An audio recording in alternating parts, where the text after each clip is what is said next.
Hello everyone and welcome back to the channel. Here we do kite reviews that are completely unfiltered and unbiased. Unlike some other channels that are sponsored by North or Mac Kiteboarding, we give you nothing but the truth. I am the person that is willing to spread nothing but negativity, and I hear you thinking, how do I achieve this magnificent result? That's by going to dealer meetings, showing up with a camera and overcoming all the mean looks I get. The most watched video on this channel is of me crashing, so don't take anything I say too seriously.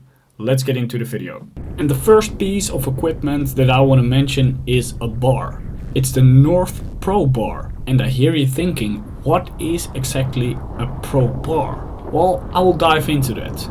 Now, first of all, I don't think this bar is actually a pro bar, because a pro bar, in my opinion, should be easy to inspect, easy to maintain, and in my humble opinion, auto untwist bars aren't as durable as, for instance, the old bars from back in the day. I once met a guy on the beach that has been using the same bar for over 10 years. And I can tell you, I've been using untwist bars for 4 years now, and I've already used up 2 of those. But don't get me wrong, I'm not saying this is a bad bar or that it's of bad quality. No, I'm simply saying auto untwist bars are for the lazy amateurs like yourself. They're really easy to use and simply great, and once you get used to the untwist bars, you never want to go back. To summarize, this is a great bar. It's also awesome in your hands, but I strongly disagree with the name. Alright, quickly on to the next topic, and that is the Naish Psycho. Now, unfortunately, I don't have footage of this kite, so I'll keep things brief. This is the first Aluula kite that I was able to test, and I can tell you Aluula is definitely the future. It's much stiffer and much lighter than you're used to, and when you touch the fabric it feels amazing in your hands and it feels hard as a rock.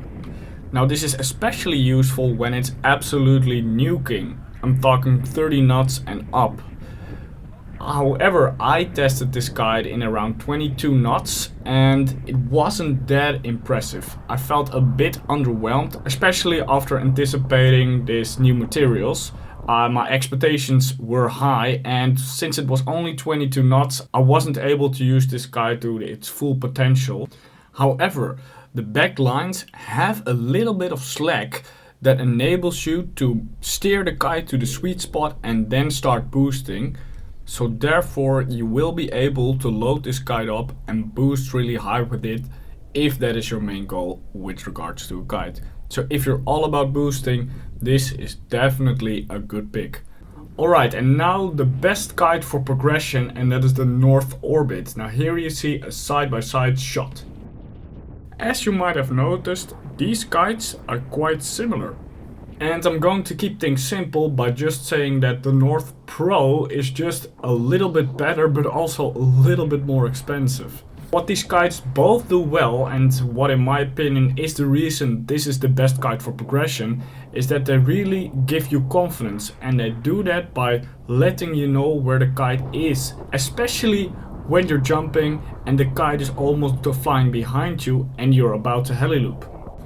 Now, I don't really see why the North Pro is more expensive. I think it's of the same manufacturing quality.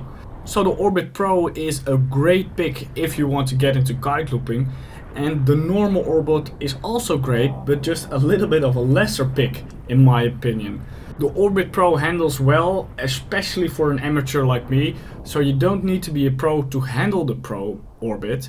So I don't really see a market for the normal Orbit anymore, because if you just want to boost, then there are better picks from other brands. And speaking of other brands, here we have the Airush Lift. Now, I have already reviewed this kite, but I just have a soft spot for this particular model. And that is for good reason, because I don't see many people using the Airush Lift, while it is an excellent kite. Ja, dankjewel hè. It provides, as the name suggests, a lot of lift, it boosts really high, and it's still nimble. Now, this kite also caught me off guard several times. And that is because it just delivers so much power. So it takes a little getting used to, but I'm absolutely convinced this is also a very good pick. I hope you enjoyed this video and I hope to see you in the next one. Goodbye.